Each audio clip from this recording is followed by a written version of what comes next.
Le secteur de l'énergie, il est en pleine mutation. Est-ce que ça veut dire que nos métiers vont aussi changer ?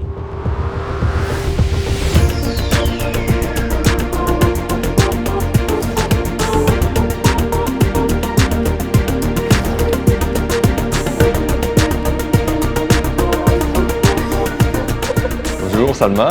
Bonjour William.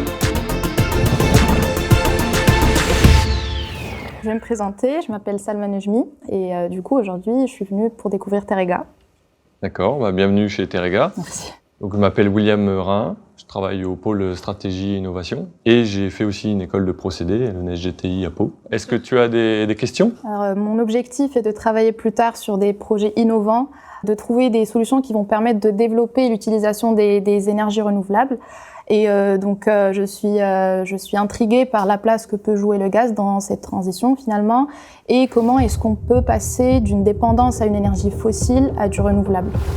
Alors le gaz, c'est l'accélérateur de la transition énergétique, donc on est bien dans la transition. Et puis après, il y a beaucoup de sujets sur le nouveau gaz, entre autres le biométhane, le méthane de synthèse et aussi l'hydrogène, qui sont aussi des gaz nouveaux et non fossiles, qui sont des gaz renouvelables.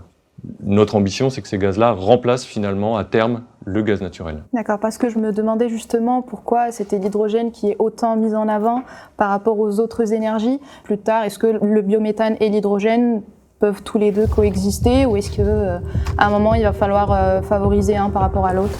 On aura besoin des deux. On aura besoin du biométhane et de l'hydrogène et aussi du méthane de synthèse. On aura besoin de tous ces éléments-là parce que le biométhane a un gros potentiel. C'est vraiment une filière qui est en train de se développer de façon importante. Mais aujourd'hui, on consomme quasiment 400 TWh de gaz. On n'est pas encore, même à 2050, on aura du mal à produire 400 TWh de biométhane. D'où l'importance aussi de l'hydrogène qui est très complémentaire à ce sujet-là. Et l'hydrogène aujourd'hui est en train de vraiment monter en puissance puisqu'il a plusieurs qualités, je dirais. Déjà, c'est qu'il n'émet pas de CO2. Donc c'est le premier élément. C'est un vecteur énergétique comme l'électricité. Donc c'est-à-dire qu'on en trouve très peu à l'état naturel. Mais finalement, l'hydrogène est très présent en fait dans toutes les molécules.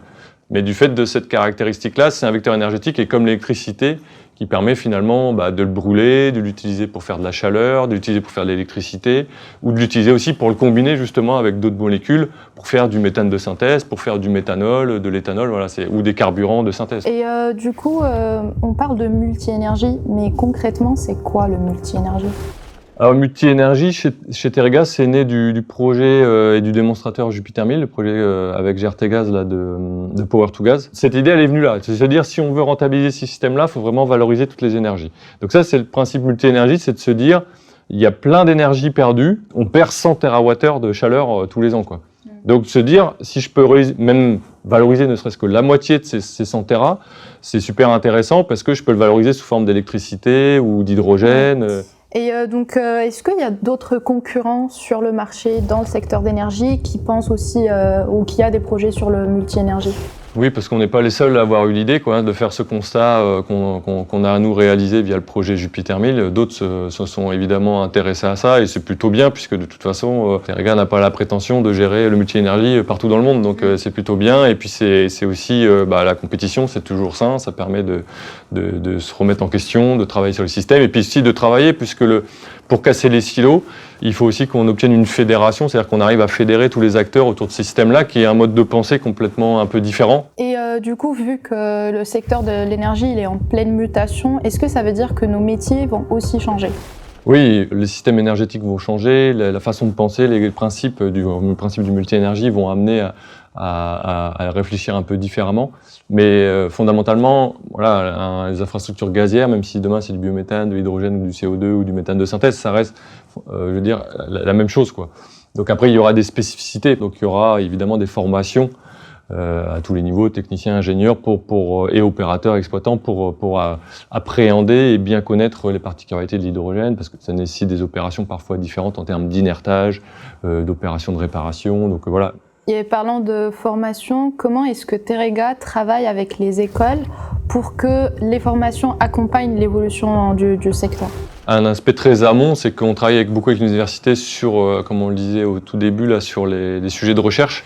Après, un autre aspect important, c'est nous aussi, au sein de Terega, d'accueillir des stagiaires, des alternants, pour leur faire voir finalement quel est notre métier, comment on gère cette transition.